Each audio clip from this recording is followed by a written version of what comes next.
आप सबके बहुत सारे डीएम्स आ रहे थे, इवन पर्सनल डीएम भी आ रहे हैं कि दीदी इस रैंक पे कॉलेज मिल जाएगा क्या, इस रैंक पे क्या कौन सा कोर्स मिलेगा।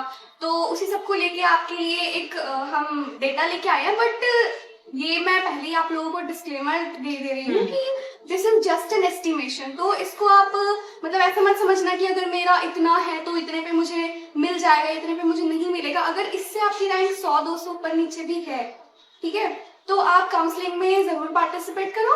तो आप लोगों ने रिजल्ट तो देख लिया होगा सबको, तो सबको इतना कंफ्यूजन हो रहा है ना, दीदी मेरी इतनी रैंक है मैं क्या करूँ, मेरी इतनी रैंक है, मेरी 300 रैंक है, मेरी 400 रैंक है, मैं क्या करूँ। सो मैं बताती हूँ क्या करूँ। देखो, अगर आपकी मैं कॉमन रैंक बताऊंगी, ठीक है, अगर आप इस कैटेगरी से हो और आपकी कॉमन रैंक इतनी है तो आप सेफ हो।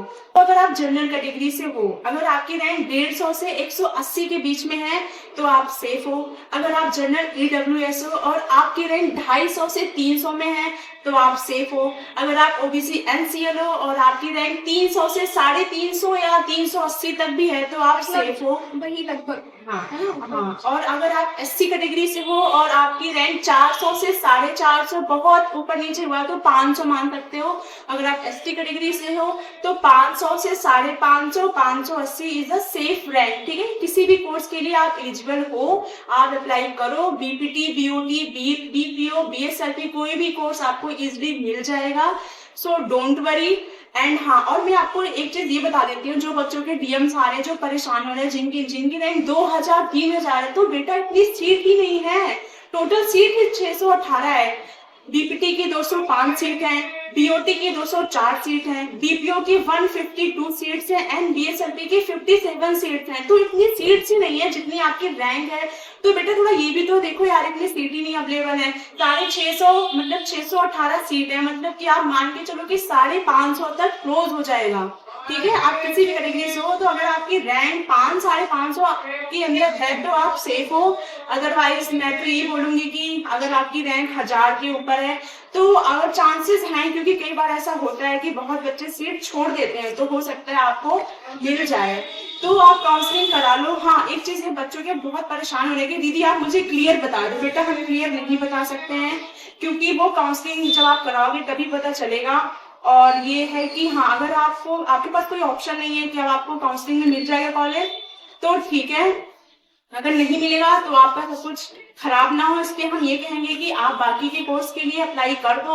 आपको कहीं फॉर्म भरना है तो फिर कर दो, और जब काउंसलिंग आएगी तो आप काउंसलिंग भी करा लेना, ठीक है। और हाँ, प्राइवेट के लिए ये बोलेंगे कि अगर आपको कहीं भी प्राइवेट एडमिशन चाहिए तो आप हमें कांटेक्ट कर दो, हमारे टेलीग्राम पे मैसेज कर दो, हम आपको सजेस्ट कर देंगे, पूरा अच्छे से बता देंगे आपको, अगर आपको प्राइवेट कॉलेज में एडमिशन लेना है तो, ठीक है। और एक चीज, ये तो बात रही उनकी जिनकी रैंक इतनी है, ठीक है। और बाकी उन बच्चों का क्या, जिनकी रैंक इतनी अच्छी नहीं है तो वो क्या करें। उनके लिए मैं एक ऑप्शन बता सकती हूँ कि आप पैरामेडिकल कोर्स में लैब टेक्नीशियन का कोर्स कर सकते हो, ऑडियोलॉजी का कोर्स कर सकते हो, ऑपरेशन थिएटर का कोर्स कर सकते हो, बीएससी इन बायोटेक्नोलॉजी कर सकते हो, बीएससी इन माइक्रोबायोलॉजी कर सकते हो, and BSc in zoology botany. बहुत सारे ऑप्शन है, तो प्लीज आप लोग परेशान मत हो, आप दूसरे फॉर्म के लिए अप्लाई कर दो।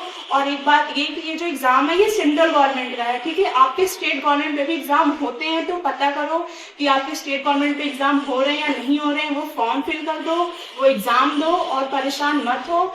और अगर आप दोबारा ट्राई करना चाहते हो तो अच्छे से प्रिपरेशन करो, हम आपको गाइड करेंगे, नेक्स्ट ईयर एग्जाम दो, अच्छे से कॉलेज जाओ। भाई सबको बीपीटी ही चाहिए, दीदी बीपीटी बीपीटी बीपीटी। भाई बीओटी कितना अच्छा कोर्स है, मैं खुद बीओटी कर रही हूँ, मेरी रैंक 16 थी but I still choose BOT. बहुत अच्छा कोर्स है। इवन मैं ये बोलूंगी कि दिल्ली हमारा जो कॉलेज है उसमें डायरेक्ट प्लेसमेंट लगती है बीओटी की, और बिल्कुल बहुत अच्छा कोर्स है।